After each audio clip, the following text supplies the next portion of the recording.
New York et qui, dans un moment où je les ai rencontrés, où j'ai rencontré en particulier Mme Hoffman, m'ont mieux fait comprendre toute la dynamique et quel était le chemin extraordinaire que nous devions parcourir au Québec pour être capable d'offrir des services éthiques en termes animaliers. Alors, Mme Tassé, distingués invités, mon collègue, M. Tremblay, depuis des décennies, les animaux domestiques occupent une place croissante dans les agglomérations urbaines.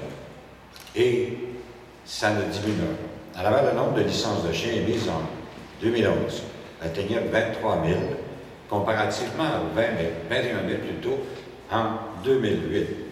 C'est donc une augmentation de 8,6 %. C'est une augmentation qui se fait un peu plus rapidement que la population humaine. La Ville n'émet pas de licence pour les chats ou pour les autres animaux de compagnie, mais on peut facilement s'imaginer qu'ils sont au moins aussi nombreux sur le territoire. Ces chiens, ces chats et ces autres animaux de compagnie sont souvent des êtres très importants pour les familles. Pets are not consumers good. They are living beings that must be respected for what they are. Domestic animals are a source of affection and comfort for youngsters as well as for grown-ups. They are also a source of comfort for those who are lonely, ill, or disabled. And they provide invaluable assistance to the blind. For example, il est normal que comme société, on s'indigne devant la maltraitance et l'abandon d'animaux domestiques. Les médias rapportent d'ailleurs régulièrement des cas d'animaux laissés pour compte. Et cet état de fait, malheureusement, a laissé trop de personnes indifférentes. Et je vous dirais que la plus grosse difficulté qu'on rencontre actuellement, c'est de faire partager par les gens la responsabilité quand on achète ou qu'on obtient un animal, la responsabilité de l'animal. Un animal, c'est un enfant qui ne vieillit jamais. Il aura donc toujours besoin d'assistance et c'est une des plus grandes difficultés qu'on rencontre actuellement au niveau de la connaissance des gens. Laval residents want an animal control management policy that is both ethical and innovative. There are ways of controlling the animal population. Sterilization is one of them. And that's why we want to know more about the procedure, its rate of effectiveness, its cost, etc. We are here to examine this option, which, based on what we already know, seems very promising, particularly with regard to reducing the rate of putting an end to the lives of household pets.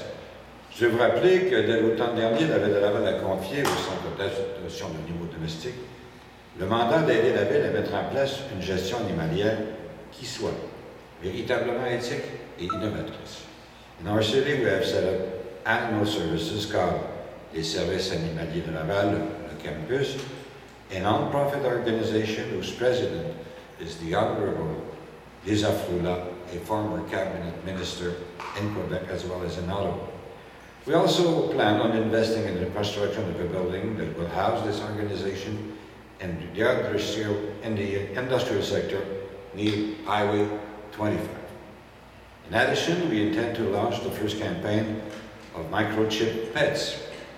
This technology makes it possible for the owner to locate his lost pet. And lastly, on May 26, there will be a house pet adoption day. In Laval, the number of tags issued in 2011 total 23,000 compared to 21,000 in 2008. This is quite an increase. Nous allons donc continuer de déployer tous les efforts nécessaires afin de responsabiliser les propriétaires d'animaux domestiques. Nous explorons toutes les alternatives qui sont disponibles pour un meilleur contrôle de la population animalière sur notre territoire. Et ce matin, je trouve tellement intéressant que les gens de New York soient venus nous montrer les moyens qu'ils ont utilisés pour arriver à un meilleur contrôle animal. Je vous dirais que j'ai eu l'occasion de faire des représentations auprès de la communauté métropolitaine de Montréal. Des discussions se tiennent entre les autorités de la communauté. L'idée, c'est d'avoir une unité sur la rive nord, une unité sur la rive sud, éventuellement, et une unité aussi, ou deux, pour couvrir toute l'île de Montréal. C'est pas au niveau de l'investissement qu'on rencontre des difficultés, c'est évidemment avec les vétérinaires qui veulent s'assurer que les choses se passent correctement. Mais je vous dirais que je suis convaincu qu'on va réussir à les convaincre et que très bientôt, la communauté métropolitaine pourra aller montrer sa première acquisition et ses dernières nouveautés, peut-être même à New York, il est invité par les gens de New York. Alors, vous direz que notre réflexion à Laval va très bien. Elle a suscité de l'intérêt chez certaines municipalités de la Rive-Nord et la ville de Terrebonne, de plus en plus, veut être notre partenaire associé à notre projet, donc viendra encore rendre le projet plus intéressant parce qu'il couvrirait une plus grande population animale. Alors, est-ce que c'est les pompiers qui m'indiquent que je parle depuis trop longtemps? Alors, je suis donc très heureux de retrouver des visages qui sont venus à un moment au Conseil nous indiquer que la gestion animalière que nous faisions n'était pas éthique, bien qu'elle était à peu près la même qui se faisait partout au Québec, malheureusement. Ce n'était pas à la gloire du Québec, la gestion animalière que nous avions, mais je pense qu'avec de la bonne foi et avec évidemment les investissements acquis, nous ferons en sorte d'être probablement les figures de proue dans tout le reste du Québec et du Canada. Merci beaucoup de vous être déplacés. C'est toujours intéressant de rencontrer des gens qui s'occupent de la gestion animalière.